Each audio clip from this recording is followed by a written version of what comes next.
warahmatullahi wabarakatuh. Wow. Alhamdulillahirabbil alamin wa bihi nasta'inu ala umuri dunya waddin. Asyhadu an la ilaha illallah wa asyhadu anna Muhammadan abduhu wa rasuluh allazi la nabiyya ba'dahu.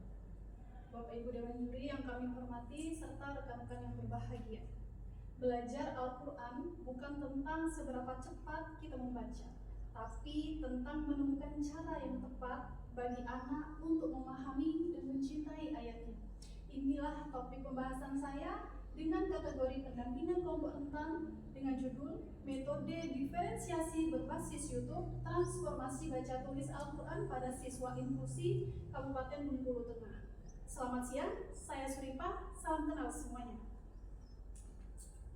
Secara ringkasnya, program saya tergambar pada video berikut ini. Agak lama, ceritain aja lah. Udah, aku kan udah habis suaranya. Enggak bela. Di Mimar juga kayak itu.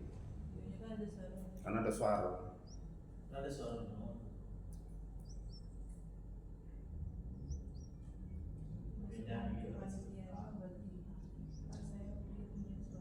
Dites dulu, biasanya disuruhnya tes. Pertama kali kau ngasih itu dites dulu video, bunyi tak?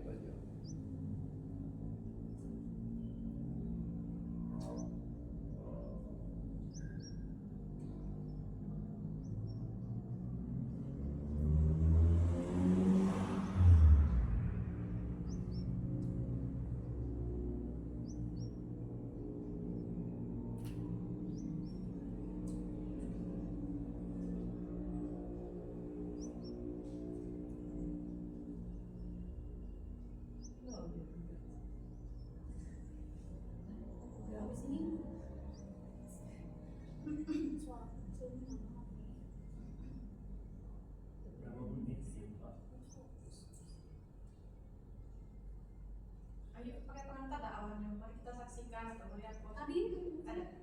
Secara ringkasnya video program saya tergambar pada video berikut ini. Terus perangkatnya.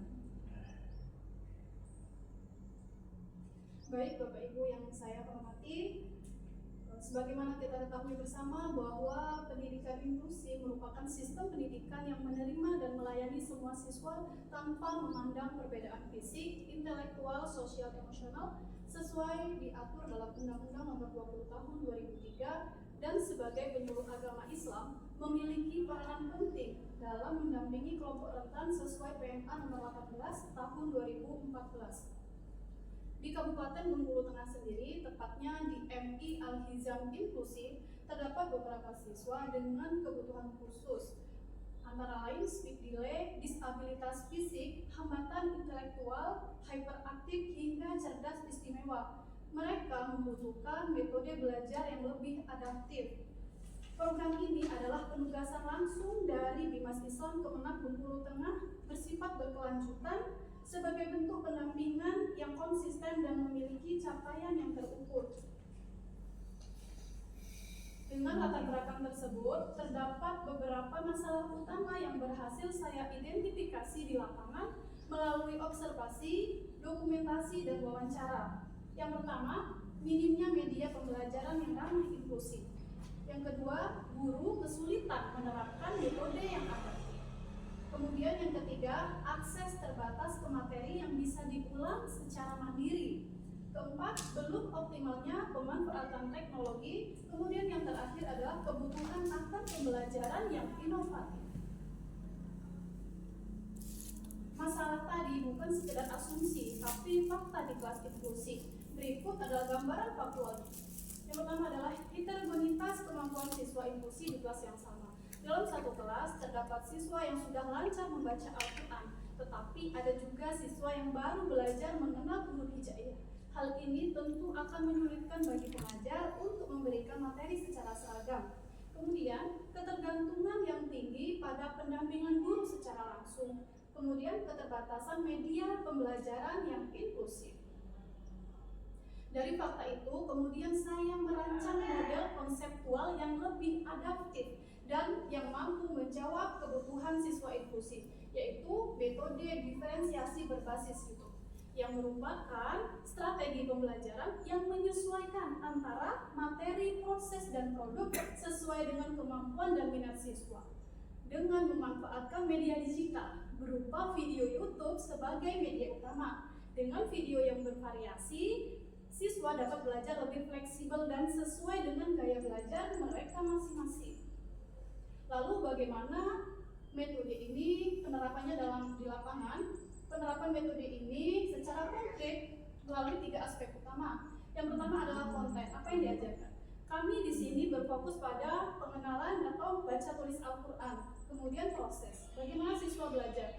Siswa belajar dengan menonton video, pendampingan personal, dan praktek langsung. Yang terakhir adalah produk, hasil belajar yang diharapkan sesuai dengan kemampuan siswa masing-masing. Agar lebih efektif, penerapan metode itu dilengkapi dengan treatment atau strategi pembelajaran khusus yang disesuaikan dengan karakteristik setiap siswa. Yang pertama adalah mengidentifikasi kebutuhan siswa. Yang kedua, perencanaan diferensiasi. Yang ketiga, penyampaian melalui YouTube, baik itu visual, auditory maupun kinestetik. Yang keempat, melibatkan orang tua, dan yang terakhir adalah evaluasi berkelanjutan melalui asesmen. Dengan treatment tersebut, perubahan mulai tampak. Berikut adalah hasil capaian program. Sesudah program ini diterapkan, metode yang digunakan bisa bervariasi. Sebelumnya hanya menggunakan metode konvensional. Kemudian sudah ada modul yang sebelumnya belum ada modul, kemudian lebih modern berbasis YouTube, dan sebelumnya masih bersifat klasik. Dan capaian ini kami lakukan melalui pretest sebelum program ini diterapkan, dan hasilnya 15%. Kemudian setelah kami menerapkan program ini, dalam kurun waktu 1 tahun, kami melakukan post test. Hasilnya meningkat menjadi 85%. Kemudian berdasarkan capaian tersebut, kami menyusun model final. Hasil pengembangan metode diferensiasi berbasis YouTube ini hanya sampai pada tahapan kelima dari metode R&D, yaitu validasi pakar praktisi serta direvisi. Dari pengembangan model ini juga kami menghasilkan beberapa output. Yang pertama adalah buku metode diferensiasi berbasis YouTube sudah ber-ISBN, kemudian modul ajar baca tulis Al-Quran Ceria, dan terakhir adalah playlist YouTube. Dan akhirnya dari seluruh rangkaian proses tersebut bisa kami simpulkan terkait dampak dan efektivitas program. Yang pertama adalah penerapan pembelajaran baca tulis Al-Quran di MI Al-Hijab Inklusi selama ini sudah dilakukan dengan menggunakan metode konvensional. Kemudian pengembangan metode diferensiasi sudah dilakukan dengan menghasilkan modul ajar, playlist YouTube, dan juga buku. Terakhir, metode diferensiasi berbasis YouTube, transformasi baca tulis Al-Quran efektif diterapkan di MI Al-Hizam Inklusif. Bapak Ibu yang kami hormati, saya percaya bahwa kelompok rentan bukan beban masyarakat, tapi potensi umat. Jika kita mau membersamai dan mendampingi mereka dengan kekuatan cinta dan sabar. Dan saya yakin ini adalah bentuk dakwah yang paling jujur, hadir untuk mereka yang paling membutuhkan. Terima kasih. Assalamualaikum warahmatullahi wabarakatuh. Jangan tutup dulu, yang sama dulu. Demikian pemaparan dari saya. Demikian pemaparan dari saya. Terima kasih. Iya. Lalu apa tadi? Sarannya. Saya masih agak Mau nanya aja deh.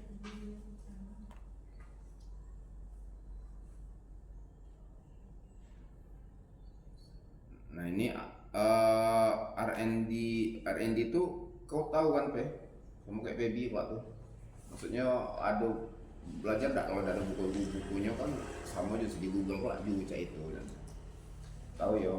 Yang pasti itu harus tahu dulu inklusi itu apa, kalau ditanya malah tidak tahu.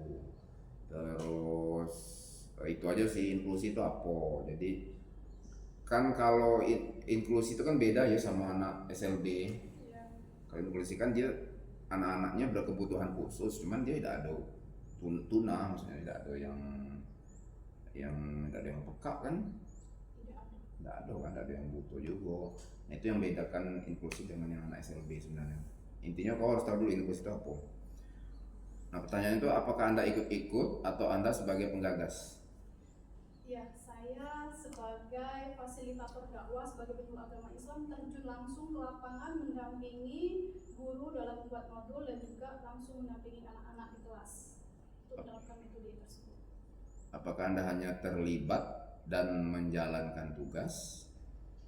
Saya terlibat langsung datang ke madrasah membuat inovasi berupa modul pembelajaran metode diferensiasi bersama guru dan langsung praktek ke siswa tersebut, siswa inklusi. Terus apakah ya sasaran Anda tersebut merupakan binaan Anda? Ya, karena memang program ini penugasan langsung dari Dinas Islam Kemenang Bengkulu Tengah bersifat berkelanjutan sebagai bentuk pendampingan yang konsisten dan memiliki capaian yang terukur.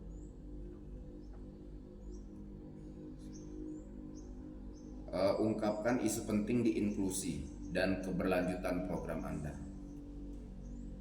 Keberlanjutan program ini saya fokuskan pada 3 aspek utama. Yang pertama adalah penguatan konten pembelajaran digital yang akan membuat video, latihan hijaiyah, bacaan pendek, dan menulis bersambung. Kemudian pelatihan guru dan pendamping inklusi. Yang terakhir adalah pemberdayaan orang tua sebagai mitra belajar siswa. Ungkapkan isu penting tadi itu ini bahwa ungkapkan isu penting di inklusi. Isu Pak. Yo, isu itu yang masalah tadi. Identifikasi masalah kalau yang ada yang nanya isu. Isu pentingnya bahwa anak-anak tuh belajar kan beda-beda. Apa tadi yang identifikasi masalah itu aja dijelaskan. Terus posisi Anda sebagai penyuluh dalam pendampingan kelompok rentan difabel. Oh, yang tadi ya. Oh ya, apa posisi Anda sebagai penyuluh agama Islam dalam pendampingan kelompok rentan? Posisi sebagai penyuluh. Iya, apa posisi Anda sebagai penyuluh? Posisi kami sebagai penyuluh. Ya, apakah posisi Anda sebagai apa posisi Anda sebagai penyuluh agama Islam dalam pendampingan kelompok rentan disabilitas? Ya, posisi kami sebagai penyuluh agama Islam yang terjun langsung ke lapangan untuk mendampingi anak-anak inklusi bersama, didampingi juga sama guru di sini. Gitu gimana, Pak? Oh iya, saya sebagai penyuluh agama Islam melakukan penyuluhan dan pendampingan kelompok rentan di madrasah inklusi. Jadi kami diberikan kesempatan dan beban kerja, tapi bukan sebagai guru. Itu. Bukan sebagai guru. Iya. Itu ditegaskan. Jadi kami memang diberi kesempatan berapa waktu, seminggu 2 kali untuk melakukan penyuluhan pendampingan kepada anak-anak inklusi, tapi bukan sebagai guru. Beda kan, kalau kamu dikasih jam berarti guru aja. Berapa total anak-anak yang Anda dampingi? Untuk anak yang inklusi ada 12 anak dari kelas 1 sampai kelas 4. Oke. Terus tunjukkan hasil dan perkembangannya. Kalau dia naik atau stagnan atau ini sudah berapa lama dijalankan, terus ada kenaikan atau stagnan atau bagaimana? Ya baik, jadi untuk capaian hasil program ini sudah saya paparkan tadi bahwa sebelum program ini diterapkan kami melakukan pretest terlebih dahulu dengan hasil 15%. 15% ini setara dengan 2 anak dari 12 siswa. Kemudian setelah kami menerapkan program kurun waktu 1 tahun, lalu kami melakukan post test dan hasilnya meningkat sebanyak 85%. 85% ini setara dengan 10 anak dari 12.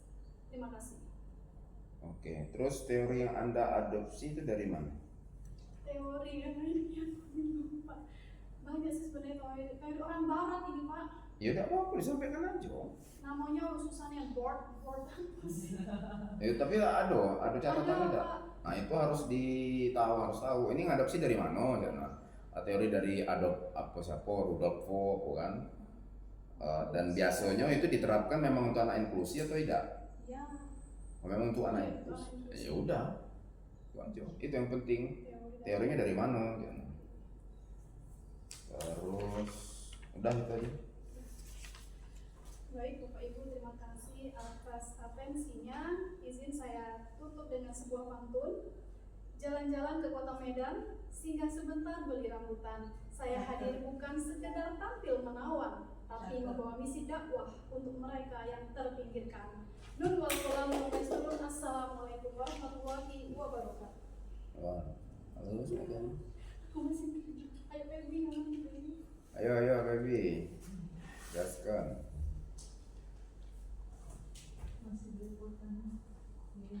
Kalau yang baby Ini ya. yang mana yang Feby? di sini. Awas. 9. Coba terbuka ya. Yes. Kami buka.